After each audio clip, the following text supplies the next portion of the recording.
कौन है? कौन है वहां? कौन है यहाँ पर? सामने क्यों नहीं आते?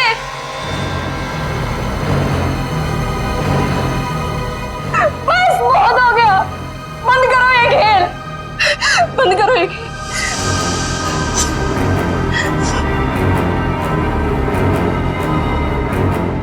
सो भी तो नहीं सकती, अगर सो गई शायद फिर कभी नींद से उठ ही ना पाऊं। जूही, श्रुति तुमसे कितनी बार कहा कि दरवाजा खटखटा के अंदर आया करो। ओ हेलो मैडम, ये गर्ल्स हॉस्टल है, किसी ऑफिस की बॉस का केबिन नहीं है। तुम नहीं समझोगी। जूही, क्या हुआ तुम्हें? इतनी चिड़चिड़ी और उखड़ी उखड़ी क्यों लग रही हो? जो इंसान 4 दिन से सोया नहीं हो ना, उसका बर्ताव ऐसे ही होगा ना। सोती क्यों नहीं? मैंने कहा था ना तुमसे, वो सिर्फ और सिर्फ सपने हैं, उनका कोई मतलब नहीं है। श्रुति, सिर्फ सपना नहीं है वो, जो मेरे ऊपर बीत रही है वो तेरे पर बीत रही होती तब तुझे मेरी तकलीफ पता चलती। मैं तेरी तकलीफ समझ रही हूँ जूही, लेकिन तू मेरी बात नहीं समझ रही है। जैसा तू सोच रही है वैसा कुछ भी नहीं है। नहीं, चल अच्छा अब थोड़ी देर आराम कर। चल श्रुति, अब तो गहरी नींद में सो जा। मेरी बात मान जूही, सो जा थोड़ी देर। मैं नहीं सोऊंगी श्रुति। सो जा जूही, तुझे मुझ पे भरोसा है कि नहीं? है ना? तू अभी आराम से सो जा, मैं तेरे कमरे के बाहर ही हूँ। वो सपने फिर आएंगे श्रुति? नहीं आएंगे। Good night. साल भर पढ़ाई करते तो आज नौबत तो ना आती। मुझे बहुत डर लग रहा है यार, कुछ भी तो कंप्लीट नहीं हुआ है। मैं तो श्रुति से न... श्रुति, पता है मैं तुझे ही ढूंढ रही थी। मुझे तेरे नोट्स देना यार, वरना पता नहीं एग्जाम्स में क्या होगा। मुझे बहुत डर लग रहा है यार, मेरे भी नोट्स अधूरे हैं। अच्छा ऐसा करते हैं कि कल लाइब्रेरी जाके इकट्ठा नोट्स बना लेते हैं। तुम दोनों टेंशन क्यों ले रहे हो? अरे गर्ल्स, क्या हो रहा है? एग्जाम शुरू होने वाले हैं। चलो सब अपने अपने कमरे में जाओ और जाकर पढ़ाई करो, बहुत रात हो गई है। Yes madam.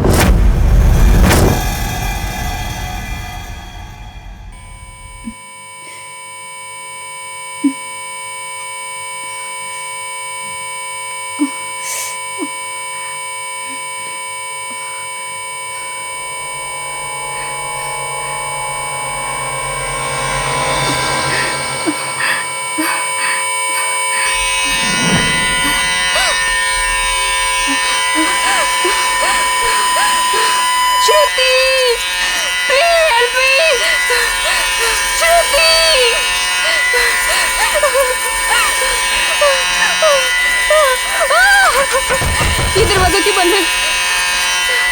श्रुति, ये लाइट क्यों नहीं जल रही है?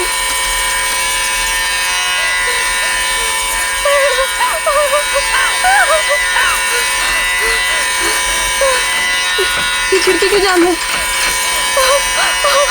बंद करो ये आवाज, मेरे कान के पट्टे फट जाएंगे।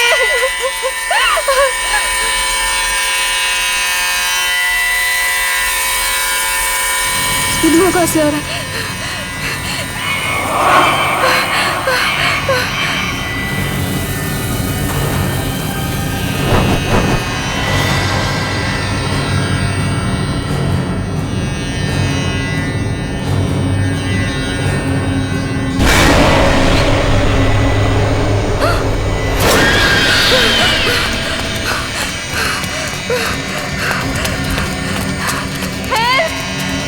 कोई बचाओ मुझे! हेल्प! कोई है? बचाओ! Please help me! कोई है? कोई बचाओ मुझे! मत मारो मुझे! मत मारो! मत मारो मुझे! मत मारो!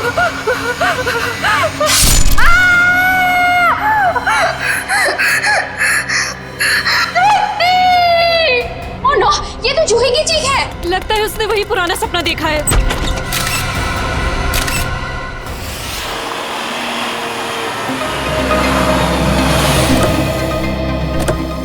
आशिया, क्या पता चला? सर, मरने वाली का नाम जूही है। वैसे भोपाल से है, मगर यहाँ MBA की पढ़ाई के लिए आई थी।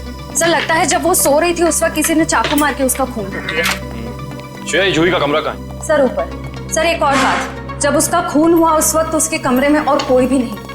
ऐसा कैसे हो सकता है आशिया? कोई ना कोई तो होना चाहिए। ऐसा जरूरी नहीं है सर, इस तरह की मौतों में कई बार आत्माओं का हाथ होता है। प्लीज, एसीपी सर मुझे पहले ही बता चुके हैं आपकी इन कहानियों के बारे में। बेहतर होगा कि इन मर्डर केसेस के साथ ये आत्माओं की कहानियां ना जोड़ें। प्लीज, समझ गए? यही कमरा है? Yes sir. आइए। एक्सक्यूज मी, प्लीज एक सेकंड, एक्सक्यूज मी।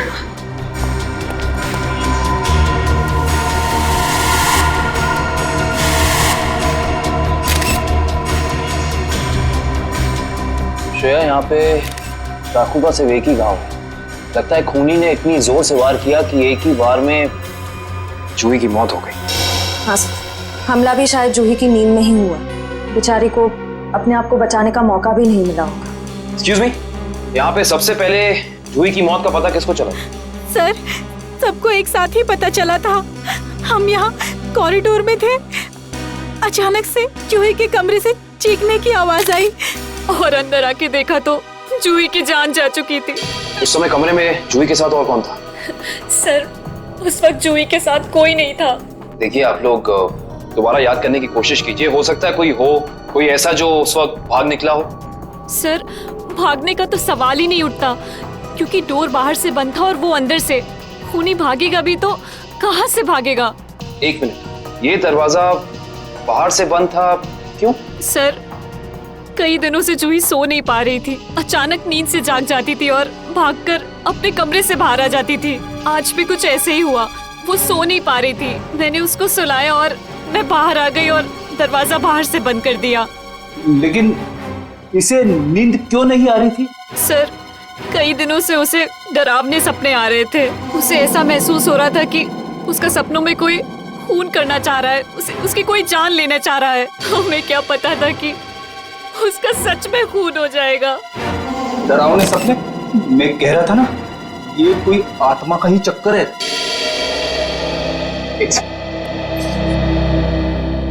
आपको कितनी बार बताया है कि आत्माओं की बातें सबके सामने मत किया करिए। वो लोग क्या सोचेंगे सीआईडी के बारे में? सॉरी।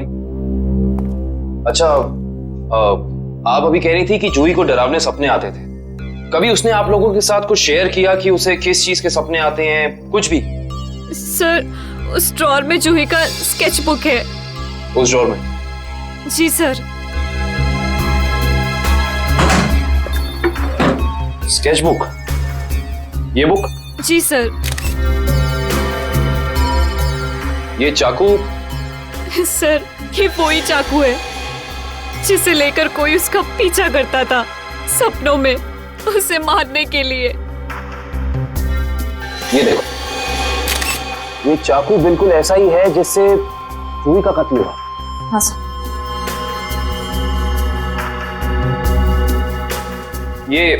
ये सारी ड्राइंग्स जो हैं इस बुक में, ये क्या जूही अपने सपने में देखती थी? जी सर। सर, लगता है ये किसी अंदर वाले का ही काम है, जो कमरे के अंदर आसानी से आ सकता हो और जिसे जूही के सपनों के बारे में पता हो। क्या तुम्हारे अलावा और कोई ये स्केचबुक के बारे में जानता था? कोई नहीं। खूनी अगर इस दरवाजे से अंदर नहीं आया तो फिर इस कमरे में आया कहां से? इस बालकनी से। लेकिन बालकनी का दरवाजा तो अंदर से बंद है। अगर खूनी खून करके बालकनी से भागा है तो फिर ये दरवाजा अंदर से बंद कैसे? बालकनी का दरवाजा बंद, कमरे का भी दरवाजा बंद। कहीं जूही की आग? ये खूनी यहाँ आया कहां से, ये अभी पता चल जाएगा।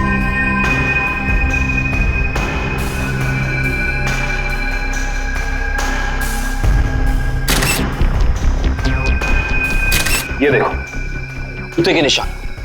हो ना हो खूनी इसी बालकनी से चढ़कर आया। लेकिन बालकनी का दरवाजा तो अंदर से बंद था, तो फिर खूनी यहाँ ऊपर चढ़ के कमरे के अंदर आया कैसे होगा? ये भी पता चल जाएगा फ्रेडी जी। बस एक बार जूही के मौत के कारण पता चल जाए, कुछ तो हो गया, कोई सबूत कुछ तो होगा। इधर देखो, ये पाइप, इसी वाटर पाइप से चढ़कर खूनी इस बालकनी तक आया है। यहाँ के वॉचमैन से मिलना पड़ेगा। माफ कर दिए साहब, गलती हो गई। इसे गलती कहते हो तुम?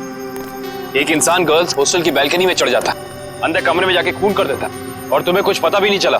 बस साहब, 15 मिनट के लिए मेरी आंख लग गई थी। मैं सपने में भी ऐसा नहीं सोच सकता था कि उस दौरान ऐसा कुछ हो जाएगा।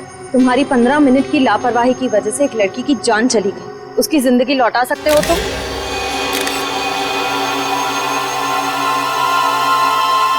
सर ये जूता यहाँ झाड़ियों में पड़ा हुआ था। जूता यहाँ पे?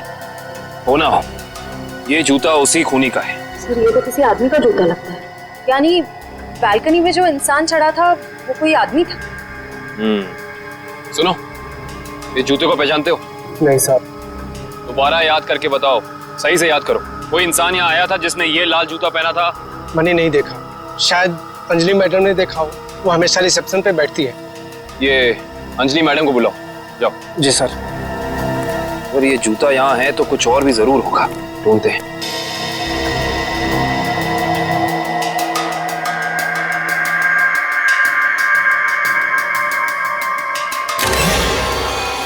इस तरफ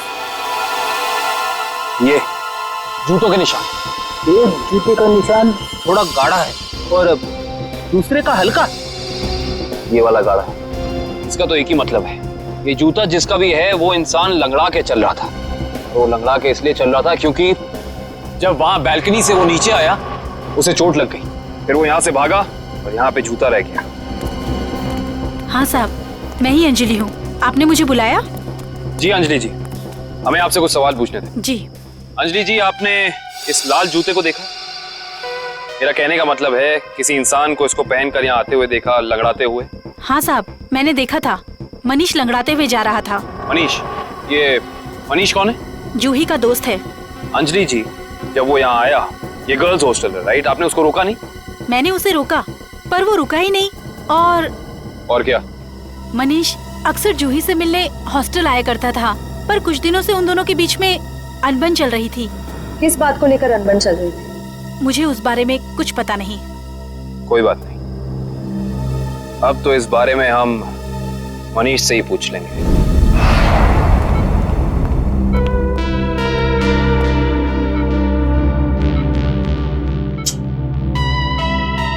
मनीष, कैसे हो यार? मैं ठीक हूँ, पर आप लोग कौन हैं? तुम्हारे शुभचिंतक हैं, सीआईडी वाले। सीआईडी? क्या बात है? क्या मेरी जान को किसी से खतरा है क्या? सुना आपने? खुद एक बेचारी लड़की को मार के खटिया पे लेटा पड़ा है और पूछ रहा है कि मेरी जान को कोई खतरा तो नहीं है। ये क्या कह रहे हैं आप? मैंने किसी की जान नहीं ली। मनीष, ये पाँव में चोट कैसे लगी तुम्हें?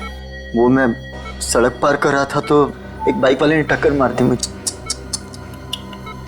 सड़क पार कर रहा था बेचारा, टक्कर मार दी? वैसे ये हादसा हुआ कहाँ? MI रोड पे, जीपीओ के सामने। जीपीओ के सामने? तभी तो। वैसे अगर ऐसा था तो ये लाल रंग का जूता जो तुम्हारा है, हमें पता है जीपीओ के सामने मिलना चाहिए था। पर कमाल की बात देखो, ये जूता हमें स्वर्णिमा गर्ल्स हॉस्टल के बाहर मिला। कैसे? मेरा जूता वहां कैसे पहुंचा? देखो मनीष, हमसे झूठ बोलकर कोई फायदा नहीं है। सच निकालने के और कई तरीके आते हैं। बेहतर होगा हमें सब सच बता दो। क्यों मारा तुमने जूही को? क्या जूही की मौत हो गई? खून हो गया उसका। क्यों गए थे तुम वहां? देखिए, मैं जूही के बालकनी में गया जरूर था, लेकिन मैंने जूही को नहीं मारा। इतनी रात को तुम वहाँ क्या करने गए थे मनीष? मुझे उससे बात करनी थी। ऐसी कौन सी बात थी जो तुम दिन के उजाले में नहीं कर सकते थे, जिसके लिए तुम्हें रात के अंधेरे का सहारा उठाकर चोरों की तरह पाइप से चढ़कर उसकी बैल्कनी तक जाना पड़ा? मैं उससे माफी मांगना चाहता था। दरअसल मैंने उसके दोस्ती को प्यार समझने की गलती की थी, लेकिन जब मैं वहां पहुंचा तो मैंने देखा कि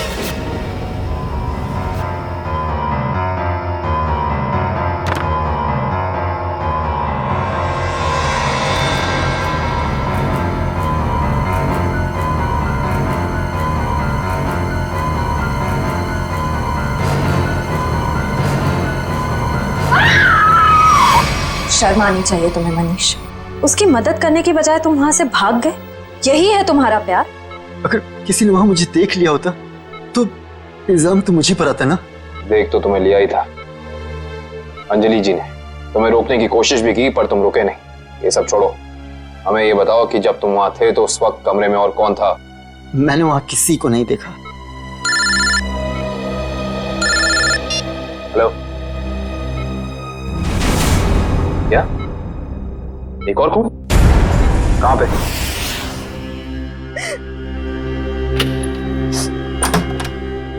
आप कौन? हम लोग सीआईडी से। आइए।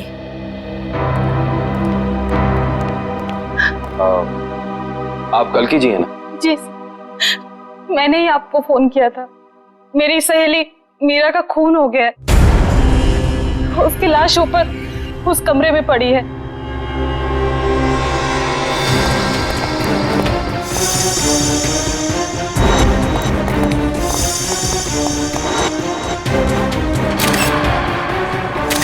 श्रेया, ये चाकू तो बिल्कुल वैसा ही लग रहा है जैसा जूही की मौत में यूज हुआ था। हाँ सर, लगता है किसी सीरियल किलर का काम। सीरियल किलर का भी हो सकता है और किसी ऐसे इंसान का भी जो दोनों जूही और मीरा को जानता है। वो यहाँ आया और उसने मीरा की जान भी इसकी नींद में ले ली। मतलब दो खून हूबहू एक ही तरीके से। सर, हाँ, लाश की हालत को देखकर लगता है कि इसकी मौत को 3-4 घंटे हो चुके हैं। 3-4 घंटे? लेकिन श्रेया, जूही की मौत को भी तो 3-4 घंटे ही हुए हैं। एक खूनी एक ही वक्त पे दो जगह पे कैसे हो सकता है? मैं तो कह रहा हूँ जरूर ये किसी आत्मा का ही चक्कर है। रेडी प्लीज, ये किसी आत्मा का चक्कर नहीं है। ये उस खूनी के किसी साथी या रिश्तेदार का चक्कर भी हो सकता है। लगता है इस जुर्म में एक से ज्यादा लोग शामिल हैं। लेकिन कैसे? कैसे हो सकता है? इस कमरे की सारी खिड़कियां, सारे दरवाजे अंदर से बंद हैं। और यहाँ पे कोई बालकनी भी नहीं है उस हॉस्टल की तरफ। तो फिर वो खूनी इस कमरे में आया कैसे? इस कमरे की तलाशी लो, कोई ना कोई सुराग जरूर मिलेगा। श्रेया, इसकी फोटो एल्बम और फोन डायरीज चेक करो। हो सकता है जूही और मीरा के बीच में कोई ना कोई कनेक्शन मिल जाए हमें। सर, रेडी, एम्बुलेंस को फोन करो बॉडी ले जाने के लिए। मुझे नीचे इसकी दोस्त से कुछ सवाल पूछने हैं।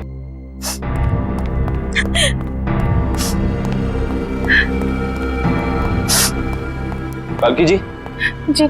आपको मीरा की मौत के बारे में कब पता चला? रात को मैं काफी देर से ऑफिस से लौटी तो मैं इस कॉरिडोर से गुजर रही थी कि तभी मुझे मीरा के चीखने की आवाज सुनाई दी। मैं दौड़ती हुई उसके दरवाजे तक आई। मीरा का दरवाजा खटखटाया पर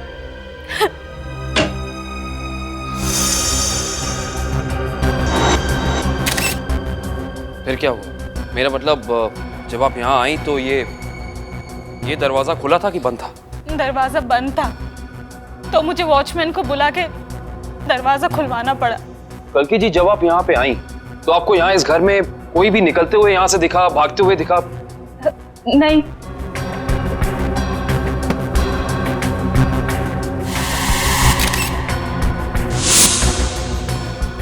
कालकी जी, आपकी दोस्त मीरा काम क्या करती? बैंक की एरिया मैनेजर थी वो, और 2 साल पहले उसका तबादला हमारे शहर में हुआ था। तबादला? हाँ श्रेया, क्या पता चला? सर, मरने वाली का नाम जूही है। वैसे भोपाल से है मगर यहाँ MBA की पढ़ाई के लिए आई थी। क्या ये तबादला भोपाल से यहाँ हुआ? जोधपुर से। पर क्यों सर? आपकी दोस्त मीरा किसी जूही नाम की लड़की को जानती थी? जहाँ तक मुझे पता है सर, इस नाम की तो उसकी कोई दोस्त नहीं थी।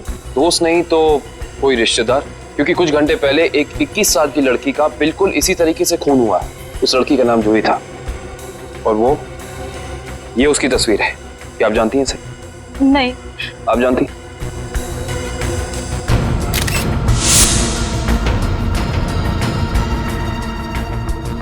ये क्या हो रहा है हमारे शहर में? आम आदमी तो बिल्कुल भी सुरक्षित नहीं है। कल्कि जी, आपको किसी पे शक है? I mean, आपकी दोस्त मीरा की किसी से कोई दुश्मनी, कोई अनबन? उसका कोई दुश्मन नहीं था सर। मीरा तो बहुत ही सुलझी हुई लड़की थी।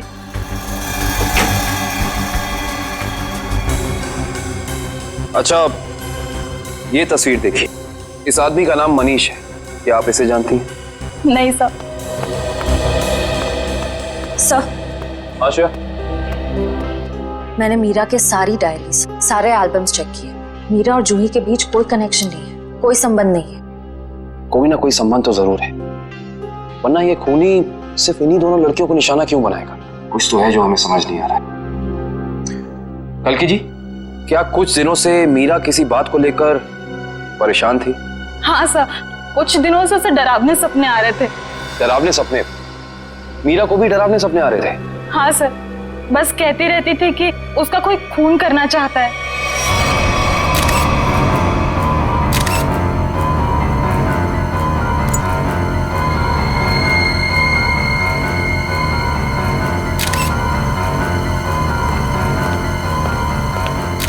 ये कैसे हो सकता है सर? जूही और मीरा को ठीक एक तरीके के सपने कैसे आ सकते हैं? सर, खूनी के अंदर आने का रास्ता तो नहीं मिला है, लेकिन ये स्क्रू मिला है मीरा के बेड के नीचे से। एक काम करिए, वॉचमैन से पूछताछ कीजिए, देखिए क्या पता चलता है मीरा के बारे में। तब तक इस स्क्रू की गुत्थी को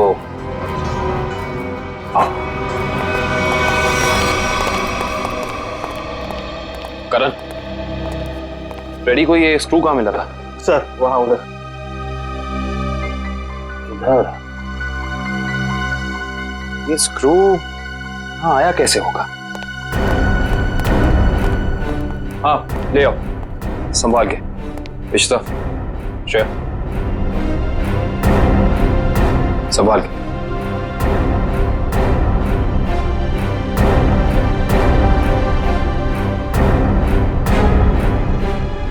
इश्ता,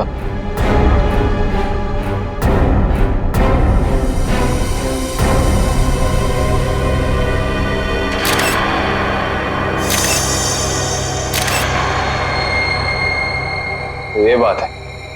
क्या हो सर? ये देख रही हो, सीलिंग फैन।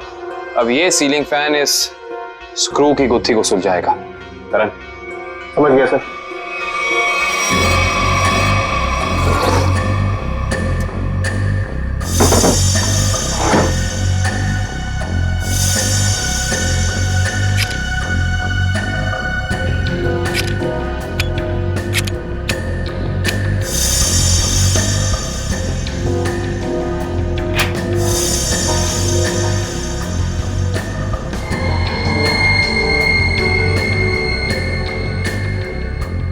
फैन को उल्टा करो।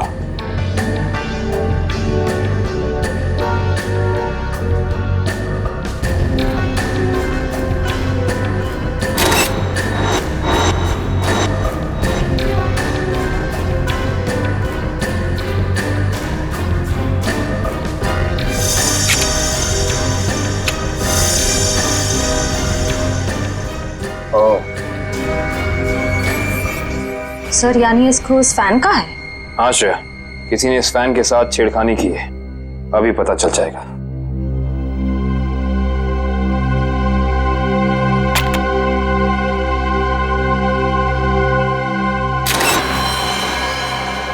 ओह माय गॉड, तो ये बात है, मतलब चाकू इसके अंदर था। इसके अंदर से इस मैकेनिज्म के जरिए चाकू सीलिंग से नीचे गिरा मीरा के पेट में और उसकी मौत हो गई। अब समझ में आया, ये कारण है जिस वजह से खूनी इस कमरे में नहीं था। उसकी जरूरत ही नहीं थी, उसका काम तो ये सीलिंग फैन कर रहा था। इसका मतलब जूही के कमरे में भी बिल्कुल ऐसा ही सीलिंग फैन होगा जिसके अंदर सेम मैकेनिज्म फिट होगा। वहां भी चाकू सीलिंग से गिरा और जूही की मौत हो गई। सर हो सकता है खूनी ने रिमोट कंट्रोल के जरिए इस चाकू को कंट्रोल किया हो सकता है। और सवाल यह है श्रेया कि खूनी को कैसे पता चला कि सही वक्त रिमोट बटन दबाने का कौन सा था? हाँ सर, क्योंकि ना तो हमें मीरा के कमरे से कोई कैमरा मिला, ना ही जूही के कमरे से, जिससे ये पता चले कि खूनी दोनों लड़कियों पर नजर रख रहा था। वो भी पता चल जाएगा इस सीलिंग फैन के चाकू के मैकेनिज्म के जरिए। क्या ये मीरा और जूही, इन दोनों के बीच में कोई ना कोई संबंध तो जरूर है, कोई ना कोई संबंध तो जरूर है।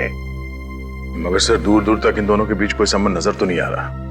इन दोनों के उम्र में बहुत फर्क है, उनके रहन सहन, तौर तरीके, ये जूही का कॉलेज और मीरा के काम करने की जगह, आपस में कहीं भी कोई तालमेल नहीं है सर। सर हाँ सर, वो फैन और चाकू का मैकेनिज्म रेडी है। चलो देखते हैं।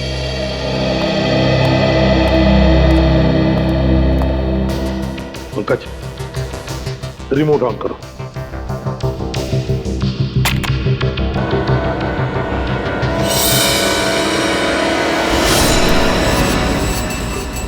जैसे ही रिमोट का बटन दब गया, इस फैन के मैकेनिज्म के अंदर जो इंफ्रारेड लाइट थी वो ऑन हो गई, लॉक खुल गया और उसकी वजह से ट्रिगर ऑन हो गया। ट्रिगर ऑन होने से इसके अंदर जो छुपा के रखा था चाकू, वो सीधा नीचे गिर गया, सीधे उसके शरीर के अंदर जो फैन के नीचे सोया हुआ था।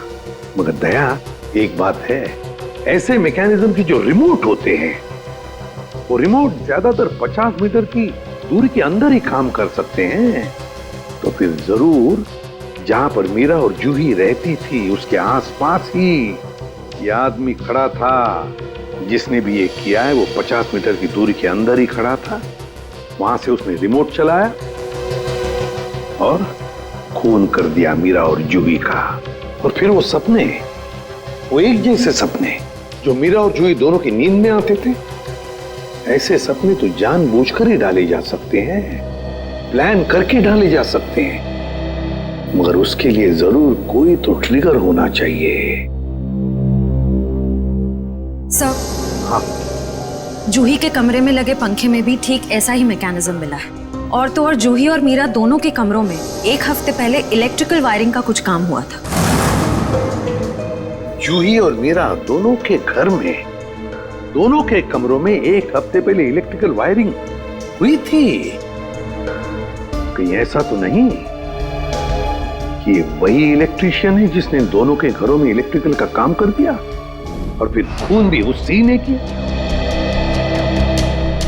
पता लगाना पड़ेगा इस इलेक्ट्रीशियन के बारे में।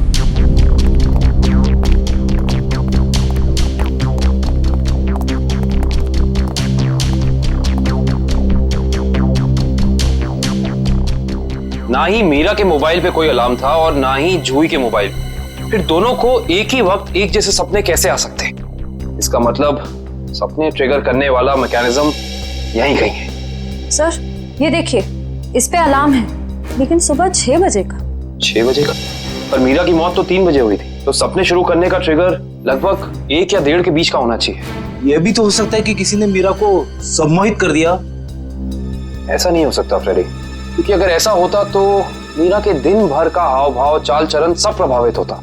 पर ऐसा नहीं हुआ। नहीं, कुछ है यहाँ जो हम अभी तक देख नहीं पा रहे। ढूंढो, यही है।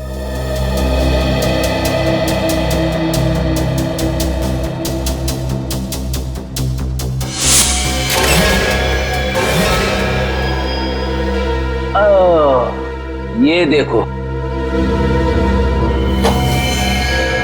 टीवी के पीछे ये बॉक्स लगा हुआ था।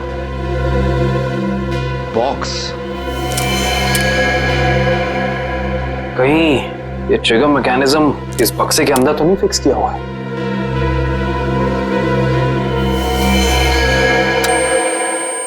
अरे अलार्म बंद करो, ये आवाज मेरे कान के पर्दे फाड़ डाली। सर, कौन सी आवाज? यहाँ कोई अलार्म नहीं बज रहा है। अरे इतने जोर से बज रहा है, सुनाई नहीं दे रहा है। बंद करो। हाँ, बज तो रहा है, लेकिन बहुत धीमी आवाज में। बंद करो, बंद करो। बंद हो गया। Thank you. इतना भद्दा अलार्म मैंने जिंदगी में नहीं सुना। सोने वाला उठेगा नहीं, हार्ट अटैक से सीधे ऊपर चला जाएगा। मगर सर, अलार्म की आवाज सिर्फ आपको कैसे सुनाई दी? हो सकता है श्रेया, क्योंकि ये लो फ्रीक्वेंसी अलार्म है। श्रेया, ये सिर्फ उन लोगों को सुनाई देता है जिनकी साउंड टॉलरेंस और सुनने की शक्ति इसकी ध्वनि से मेल खाती हो। यानी फ्रेडी सर की तरह जूही और मीरा भी इस अलार्म की आवाज को सुन सकती थी। वो ये बात नहीं जानता था। उसने इस ध्वनि का इस्तेमाल सिर्फ उनके दिमाग को कंडीशन करने के लिए किया, ट्यून करने के लिए, ताकि उन्हें वो डरावने सपने दिखा सके। लेकिन डरावने सपनों का कोई संबंध ही नहीं था इस मौत से। अगर वो चाहता तो बिना सपनों के भी मार सकता था उन्हें। मार सकता था, पर शायद वो ऐसा चाहता नहीं था। खूनी अपने शिकार के साथ खेलना चाहता था, तड़पाना चाहता था, फिर उनकी नींद में उन्हें एक गहरी मौत देना चाहता था। इंटरेस्टिंग। करण सर, कल की को बुला के लाइए। जी। गो। ये देखो। आइए। आइए। कल की जी। जी। इस आवाज को पहचानती हैं आप? ये आवाज मैंने यही सुनी है, मीरा के घर पे। कब? करीब 3-4 दिन पहले, जब वो अपने लैपटॉप पे काम कर रही थी तब।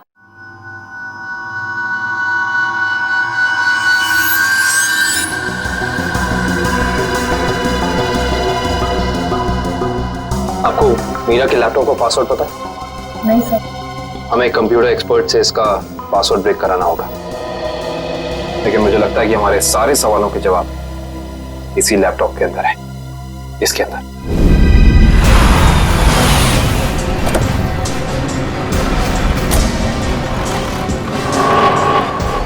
भाई साहब, हम लोग सीआईडी से। सीआईडी से? क्या हुआ साहब? हमें पता लगा है कि पिछले हफ्ते आपका एक इलेक्ट्रिशियन वायरिंग करने के लिए इस एड्रेस पे गया। हाँ साहब, गया तो था, पर हुआ क्या?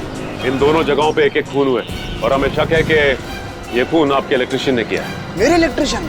हाँ, और वो भी पंखे में चाकू फिट करके। अरे बाप रे, पंखे में चाकू? जी हाँ, और आप ये बताइए कि इन दोनों जगहों पे आपका कौन सा इलेक्ट्रिशियन गया था? मंगेश गया था सर, पर आज वो आया नहीं है। इस मंगेश का एड्रेस तो है ना तुम्हारे पास? हाँ, मंगेश का एड्रेस लेके ना। सर, वो लैपटॉप का और ईमेल का पासवर्ड खुल गया। Very good job, thank you very much. काबिन, जरा लैपटॉप चेक करो। जी। देखो वो ऑडियो फाइल है क्या इसमें जिससे सपने आते थे उसे?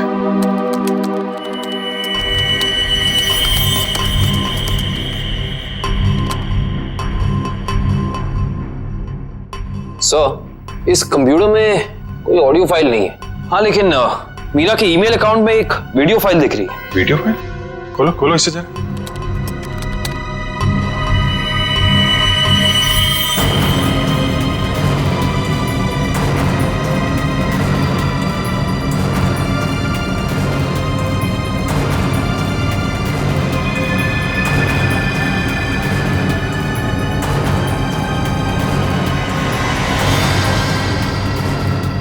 सर, ये सारे विजुअल तो मैंने जूही की स्केचबुक में देखे हैं। स्पेशली ये नाला, ये बोर्ड और मास्क पहना हुआ आदमी, तीनों।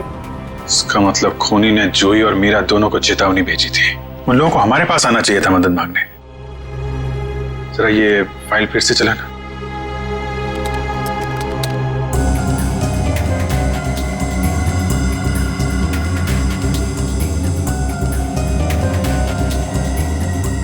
Pause pause pause. Banjara road, जो शहर के पश्चिमी हिस्से में है ना? Yes sir. मतलब जो कुछ हुआ है बंजारा रोड पे ही हुआ है। क्या? ठीक है, ओके। सर, उस इलेक्ट्रिशियन मंगेश का जो पता मिला था वो नकली है सर। कोई बात नहीं, स्केच बनवाओ उसका और अपने डेटाबेस में चेक करो। बंजारा रोड, वहां जाके देखना पड़ेगा। सब लोग बाहर ध्यान रखना।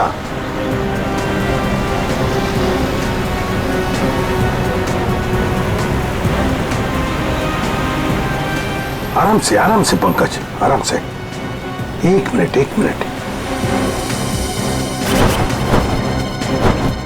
यह है ना एक सूखा नाला है और वो रहा पेड़। सूखा नाला और उसमें वो पेड़। जरा आगे चलकर देखते हैं।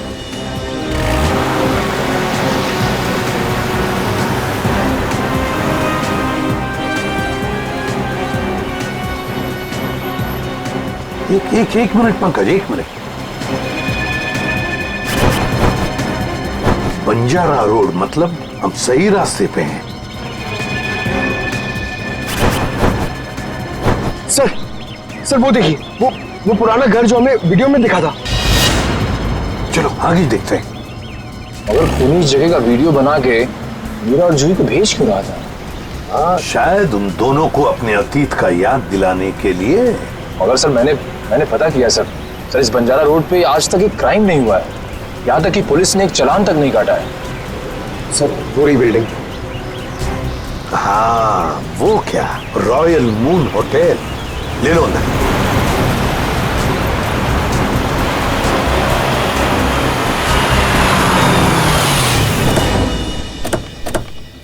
हाँ, इलेक्ट्रिशियन का स्केच मैच नहीं हो रहा है। तो कोई बात नहीं, ठीक है। वेलकम सर, कहिए मैं आपकी क्या सहायता कर सकता हूँ? हम लोग सीआईडी से हैं। दरअसल एक केस के सिलसिले में कुछ पूछताछ करनी थी आपसे। सीआईडी?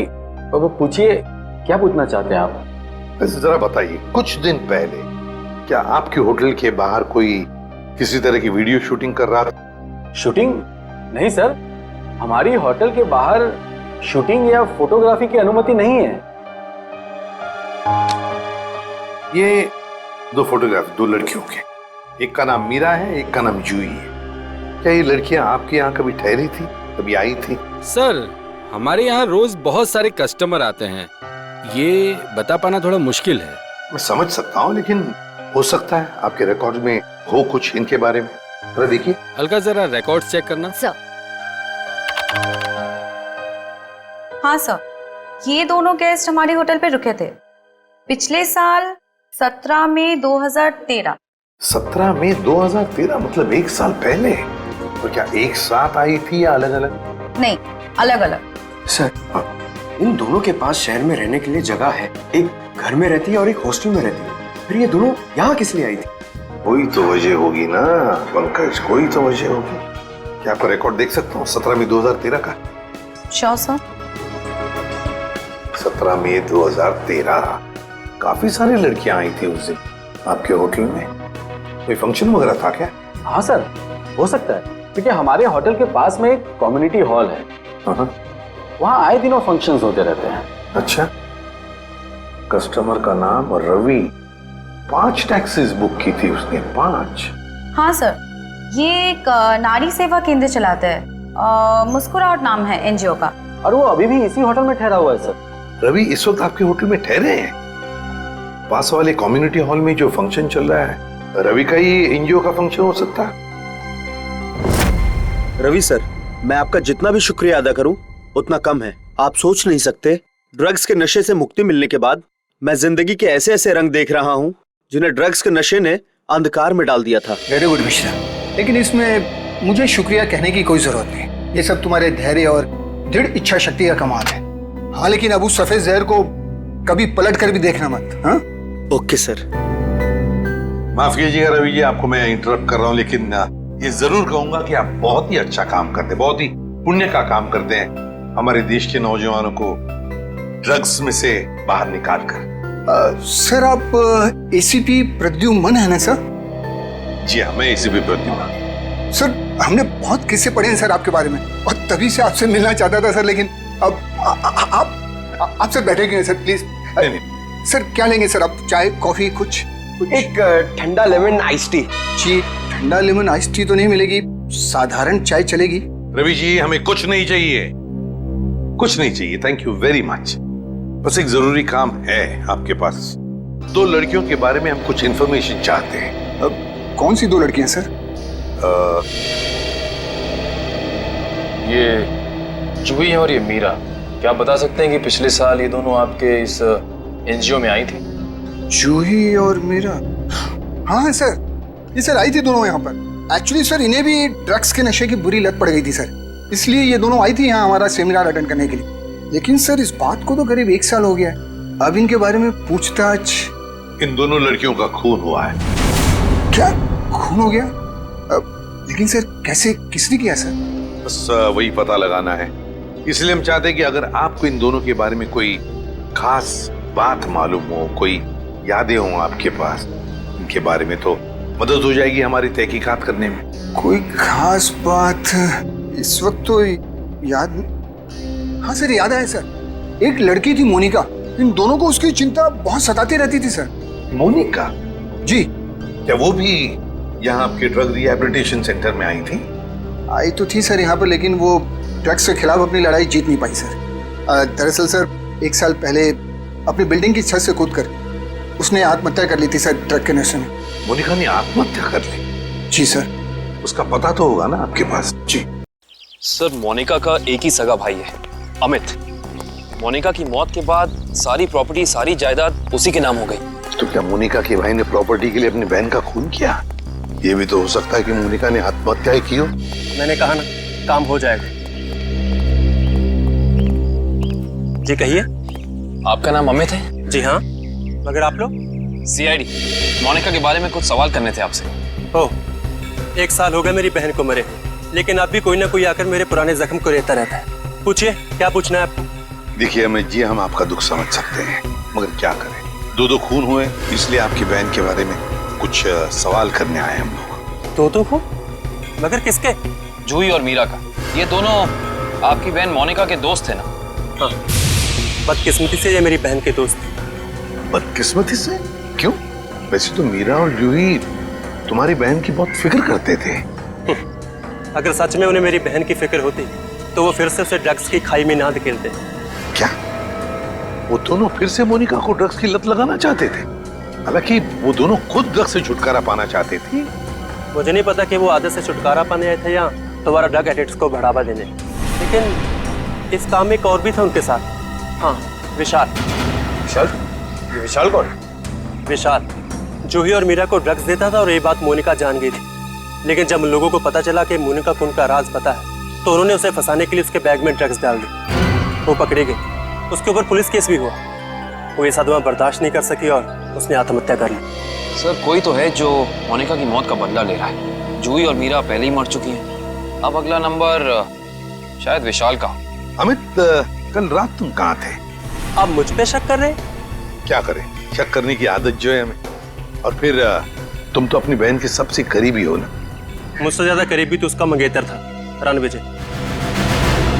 दोनों ने जन्मों जन्मों तक साथ रहने की कसमें खा रखी थी। रणविजय? ये रणविजय यही है ना? हाँ, यही तो है वो। लेकिन रणविजय का स्केच आपके पास कैसे? हो सकता है मीरा, जूही और मोनिका की मौत का राज रणविजय जानता हो। Thank you Ranvijay.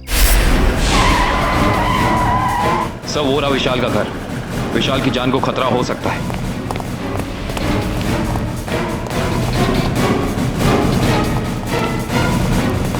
सर, लगता है रणविजय पहले ही पहुंच चुका है। विशाल, ठीक तो हो ना? सर, जान बचा के भागो सर। रणविजय कहाँ? सर,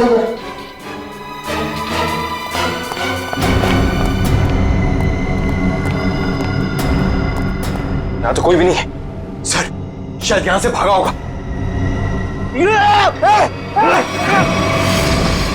रणविजय! कोई मत हिलना, इसको मालूम नहीं दो। छोड़ दो उसे, छोड़ दो। देखिए, वैसे तो मुझे सीआईडी वालों से काफी लगाव है, पर अगर सीआईडी ने मेरे साथ कोई होशियारी की ना तो ये बात मुझे अच्छी नहीं लगेगी। चाकू नीचे फेंक दो। फेंक दो चाकू। डरो मत, कुछ नहीं करूंगा तुम्हारे इस मोटू ऑफिसर को। मोटू मत बोल, टाइटिंग कर रहा हूँ आजकल। देखो, मुझे अपना काम करने दो। बेवकूफी मत करो, नहीं बच पाओगे तुम। अरे बचना किसको है? एक बार मैं इस विशाल को मार दूं, भले मुझे फांसी हो जाए, मुझे मंजूर है। देखो रणविजय, ये सब करने से क्या मोनिका वापस आएगी? भले ही वापस ना, लेकिन मेरे बदले की आग तो पूरी होगी। इन तीनों ने रातों की नींद उड़ा दी थी मोनिका की, इसलिए मैं भी इनके साथ वही कर रहा हूं। इन्हें तड़पा तड़पा कर मारूंगा मैं। देखो रणविजय, मोनिका के साथ जो कुछ भी हुआ ठीक नहीं हुआ। इन तीनों की वजह से बेचारी को जेल जाना पड़ा, बदनामी हुई। नहीं, रात रात भर सो नहीं पाती थी वो, बुरे बुरे सपने देखकर जाग जाती थी। ये विशाल ने मोनिका का बंजारा रोड पे पीछा किया था उसे मार डालने के लिए, इसलिए मैंने भी इन्हें पहले बुरे बुरे सपने दिखाए और अब मैं इन्हें मौत की नींद सुला रहा हूं।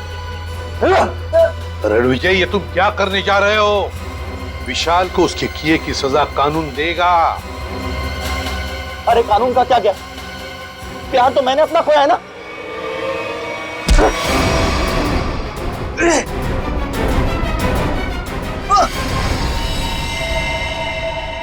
रणविजय, विशाल को तो उसके किए की सजा मिलेगी ही मिलेगी, मगर तुमने बदले की आग में दो खून किए, दो। तुम्हें तो शायद फांसी ही होगी, फांसी। For more updates, subscribe to our channel, click the show links and enjoy watching the videos.